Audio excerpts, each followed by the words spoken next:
Labas gerbimi moksleiviai, įsijunkite Bebras LT. Šiais metais, 2019 metais, mes pabandysime treniruotis, o paskui lapkričio mėnesį 4 ir 15 dienomis mes galėsime dalyvauti konkurse.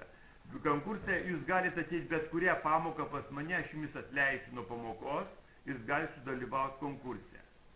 Pamokų metu tai vyksta. Dabar kaip čia treniruotis? Paspaudžiai registraciją. Registracija yra galima užpildyti čia mokytojai ir taip toliau, bet Bebro varžybų lauke spaudžiame ir registruotis, tai čia prisijungti, jeigu jau esate prisiregistravę, jeigu neprisiregistravę, tai reikės registruotis. O dabar kaip treniruotis? Tai spaudžiame treniruotę ir matome, treniruotės yra pasirinkimai. Tai kas yra kokie benjaminai ar kadetai ar juniorai ar seniorai, jūs žinote, aš jau šiek tiek aiškinu, bet galiu dar kartelį pakartoti, tai benjaminai yra 6-tokai su 7-tokais, kadetai 9-tokai 10-tokai, juniorai 11-tokai, seniorai 12-tokai.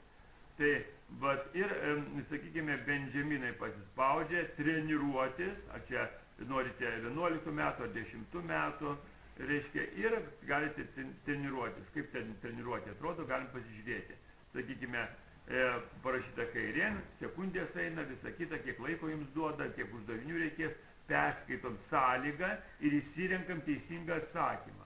Kaip pavyzdys, paspaudžiais bet kokį, toliau atšauk galiu atsakymą, galiu dar kažkas, tai galiu, nepatiko šitas klausimas, keliauju į kitą klausimą, kurį man aiškiau yra ir sprendžiu. Tai padarote tuos 4-5, reiškia, tokius uždavinukus ir man atsiunčiat nufotografavę, print screen įdėdat į Wordą, kad jūs tikrai darėte. Dabar, kaip, sakykime, prisijungti dar reikėtų.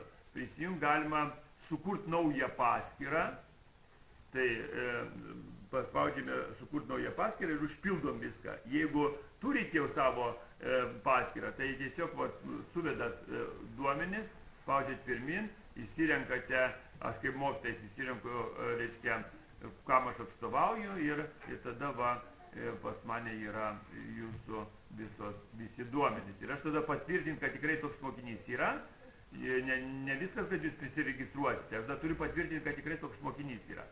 Ir tada gaunasi, kad jūs galite dalyvauti varžybose. Taigi ačiū, kad žiūrėjote, ir sėkmės jums dalyvaujant konkurse.